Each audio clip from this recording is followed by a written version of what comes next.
Hey, what's going on, everybody? So today I heard from a little birdie that LeBron James is now a billionaire. Yep, King James is now one of the richest people in the country, definitely one of the richest NBA players in history. And I'm going to explain to you why LeBron James is a billionaire and why most NBA players are not. So get comfortable, buckle up your seatbelt. We're going to get started on the Black Financial Channel right now.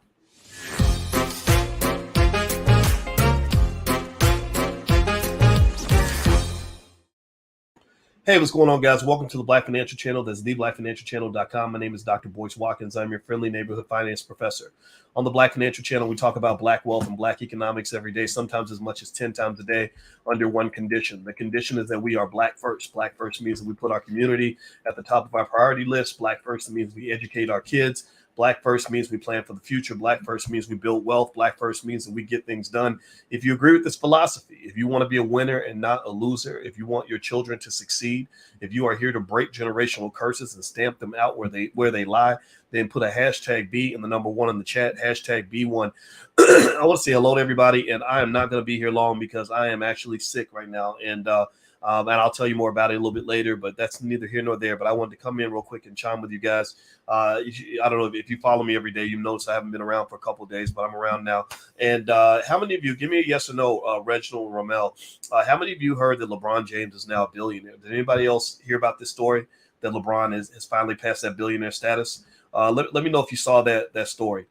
Well, LeBron is now a billionaire, and I thought that it couldn't happen to a nicer guy. You know, LeBron is a guy that I have followed him. You know, again, I don't know him personally, but I as an athlete, and I was an athlete too. And with LeBron, I always believe you can tell you can almost anybody who ever played basketball knows you can sometimes tell a guy's personality by how he plays basketball.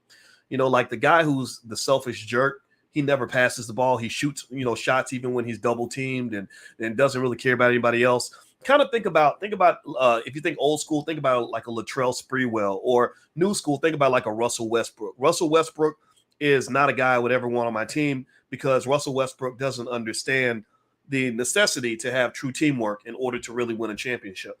Russell thinks naively that being an MVP is all about averaging the most points, but he can't win anything. Teams can't win anything with him because he doesn't know how to be a team player. Well, LeBron's kind of the opposite of that. LeBron is a guy who, for most of his career, I've loved the way he plays. He's a great team player. He makes everybody better. And he's older now, right? So he can't do what he used to do. But I've watched his whole career, and ever since I saw him play for the first time in high school, because I'd heard about him, I said, there's something really special about this guy. I have a friend who I haven't talked to him for years, but he was a finance professor at Georgetown. And we used to both watch a lot of basketball, and we would argue all day about who's better, Kobe or Jordan or LeBron. Will LeBron be a great player or an average player? And he swore that LeBron was going to be average. And I said, no, I watched this kid play in high school, and there's something different about him. I'd never seen a teenager control the McDonald's All-Star game like that. I've never seen a player control the game without scoring all the points. But you could tell that if he wanted to score the points, he could have. He just didn't. He just let everybody else get some of the points. And I said, this guy's going to be something special. And we went back and forth, back and forth, back and forth. And I think I won that argument. So here we are years later. And to my surprise, LeBron didn't just turn out to be a great basketball player. He was everything that we thought he was going to be and then some. But he turned out to be a pretty extraordinary human being. In terms of, brand management, avoiding all the distractions of the NBA, making all the right moves and all the right decisions. You got to give LeBron credit for that. I mean, this guy has really carried himself well, and it's really made me proud to watch him because remember, LeBron, from what I understand, his father wasn't really around for him, and it was just him and his mother. So it wasn't as if he had a lot of clear templates. I don't know where he learned how to be a man, but somebody taught him manhood. And he applied it in a very effective way, because you see a lot of other guys that don't have that guidance who do crazy stuff. Like they're broke by the time they're 35. Antoine Walker went through $110 million. Now he's broke, and his kids and grandkids are going to be broke because he threw away $1 billion worth of wealth because, he could have grown that money. But instead, we get caught up in the culture. You know what I'm talking about? Like on the BET Awards, they're talking about the culture, do it for the culture. Well, the culture is fucked up. The culture is terrible. The culture is causing black men to go broke. The culture is causing black men to end up in jail. The culture is causing black children to get abandoned. The culture is causing black women to get disrespected. The culture is causing black people to get hooked on drugs.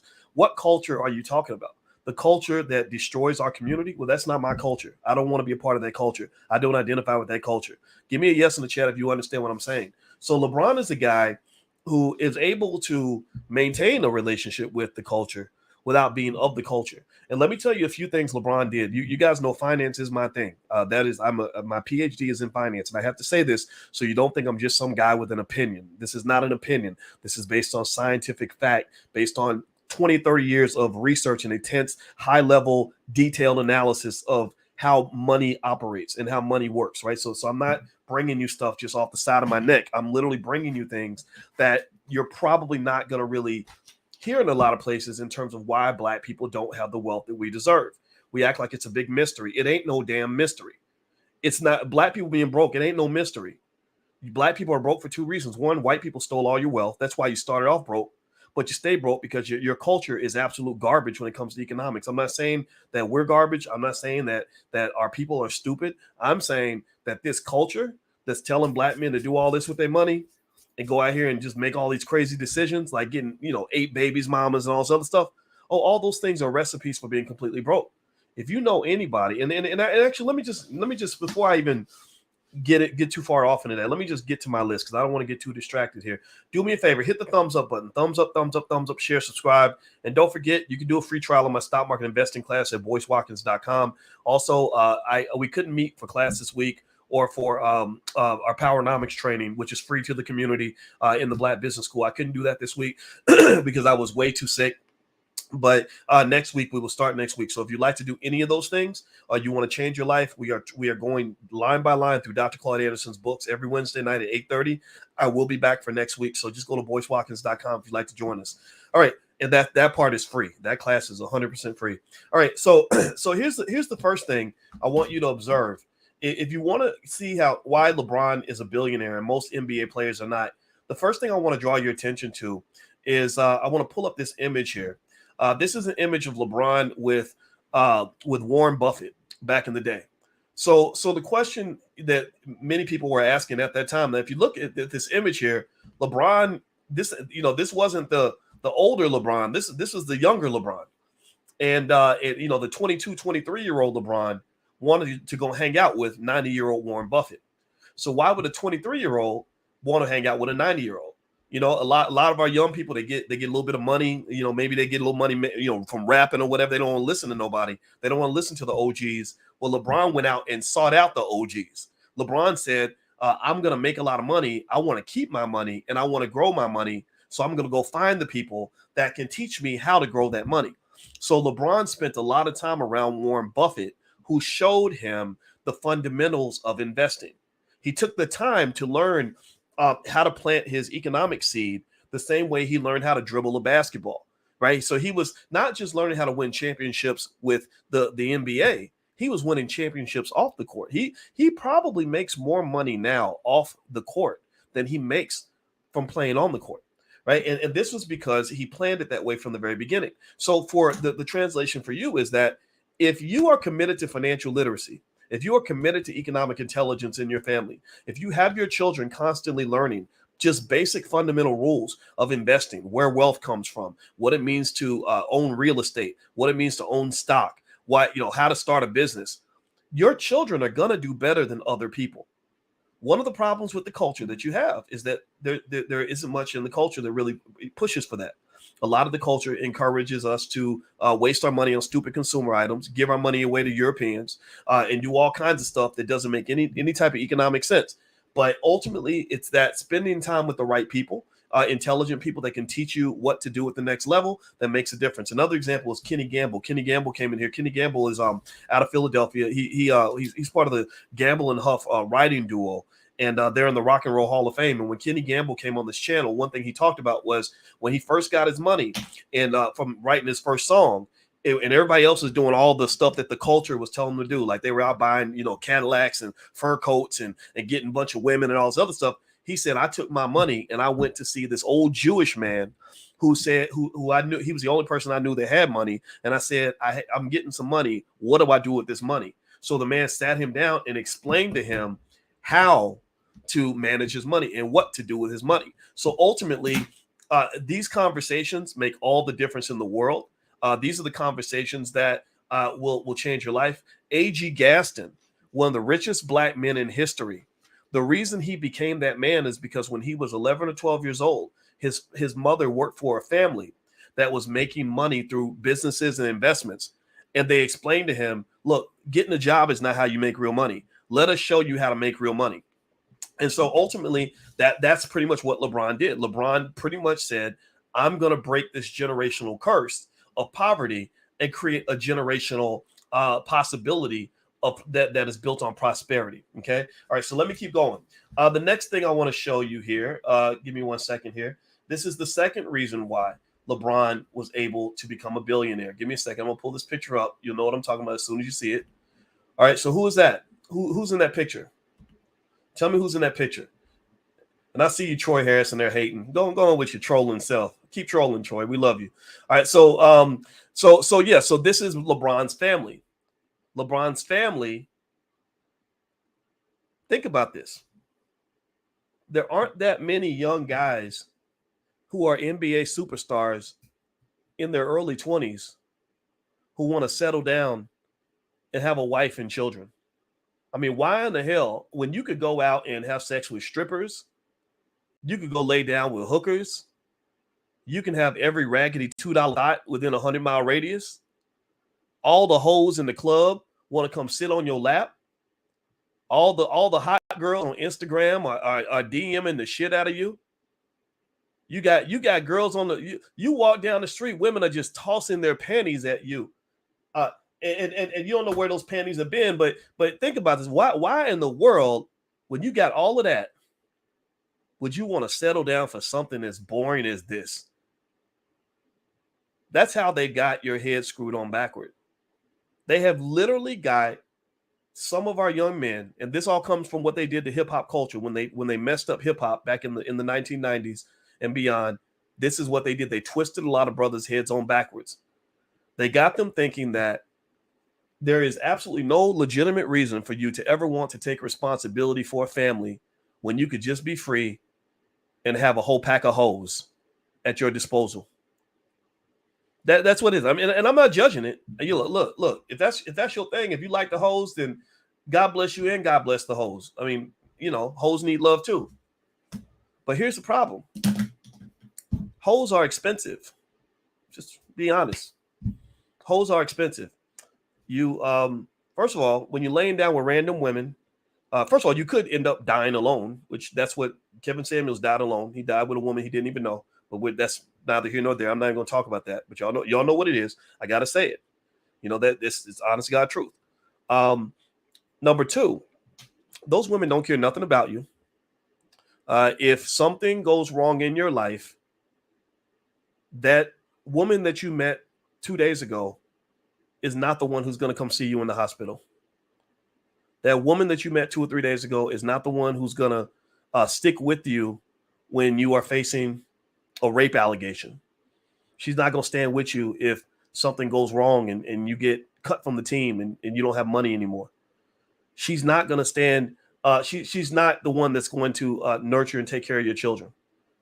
She's in fact, hoes are expensive because there's also the threat that when you're allowing random women into your life, you're at risk of, especially if you're wealthy, and this happens every single day. Look at Deshaun Watson. Deshaun Watson got hoes, and Deshaun Watson got 99 problems.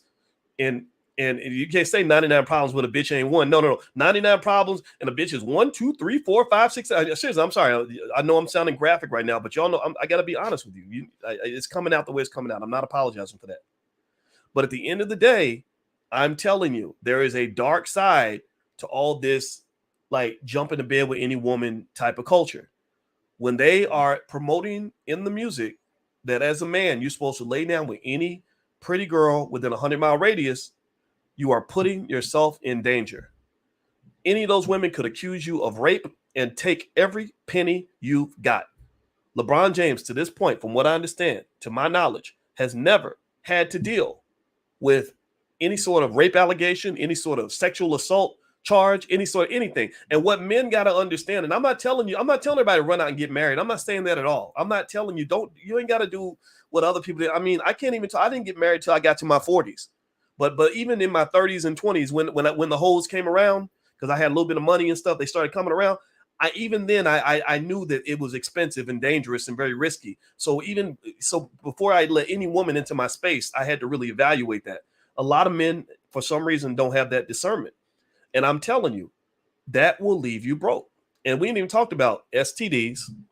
STDs are everywhere. They just don't talk about it. We ain't talked about unwanted pregnancies.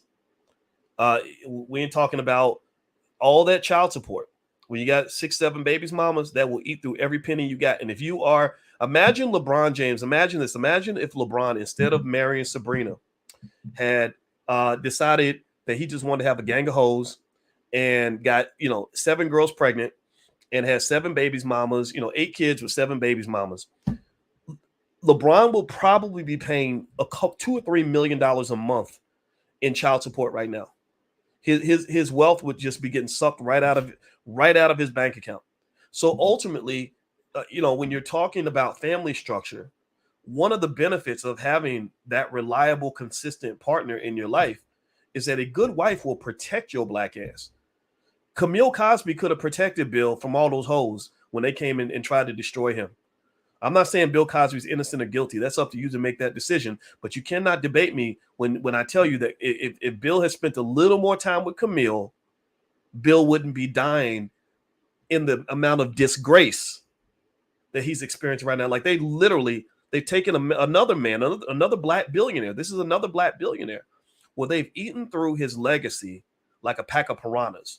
Like they have literally mutilated Bill Cosby's legacy. And it's all because he couldn't keep his penis in his pants.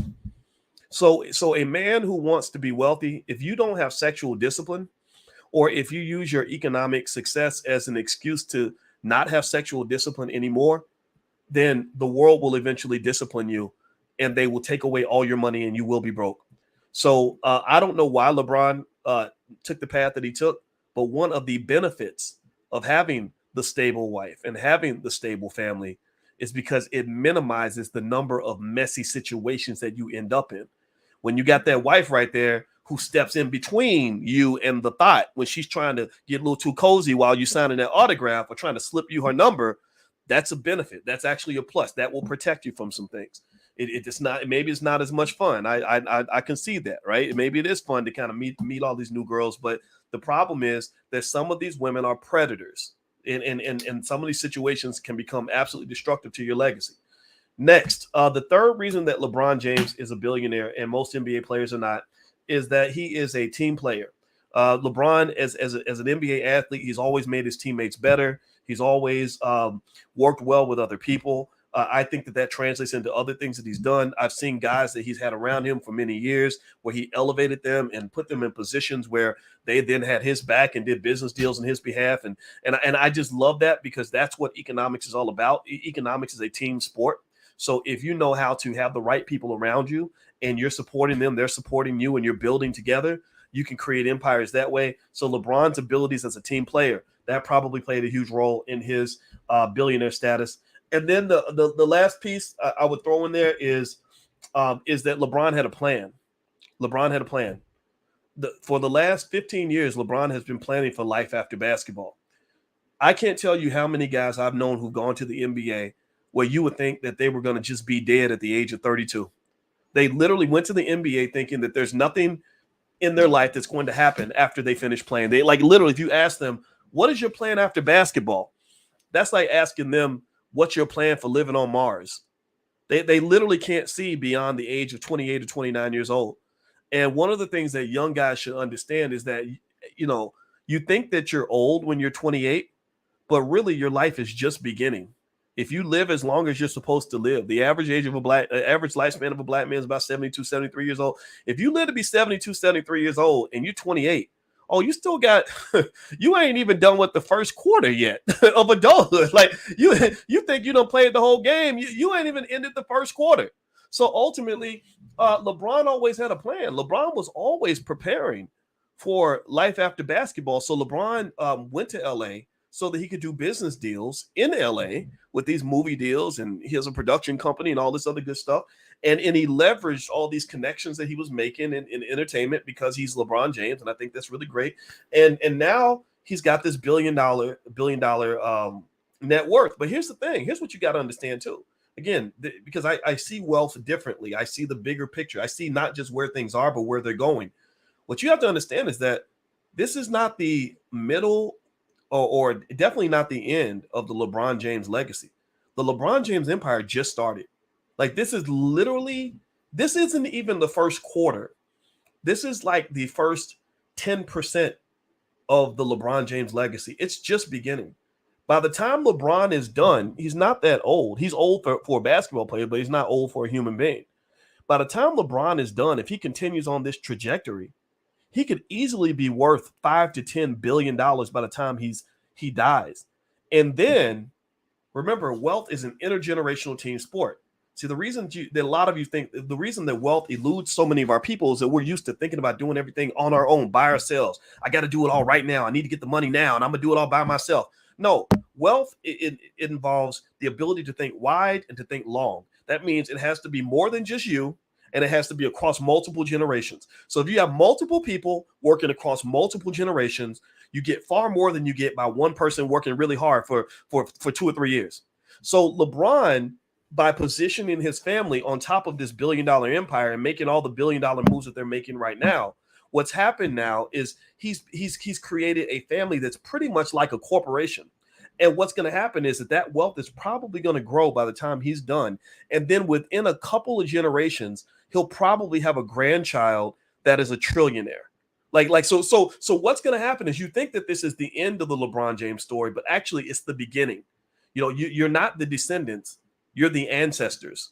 So in 100 years, somebody is looking at this story and they're saying, oh, yeah, that's great grandpa LeBron.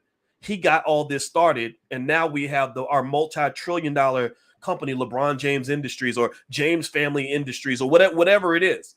Right. And this is important to understand because one of the things that you want to do if you really want to understand wealth and where it comes from and how it works is look at a lot of the major corporations in America and how they got started. They started just like LeBron and his family. If you look at the Ford Motor Corporation and what Henry Ford did for his family, that wasn't the end of anything. That was the beginning. Now Ford is a multi-billion-dollar company. Henry Ford could never have envisioned what Ford has become now. Henry Ford was a badass, like LeBron, but he could never envision what Ford would be today.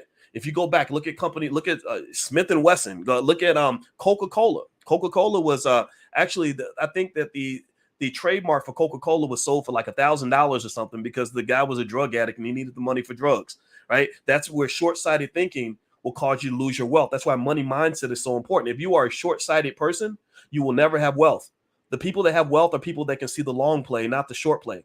So again, this is where the culture does not work in your favor because the culture encourages you to be short-sighted, to have a short attention span, to only pay attention to what's happening right now. It doesn't tell you need to look at the long picture, look at the big picture, look at what's going to happen over the next 20, 30, 40, 50 years, not just what's going to happen next week.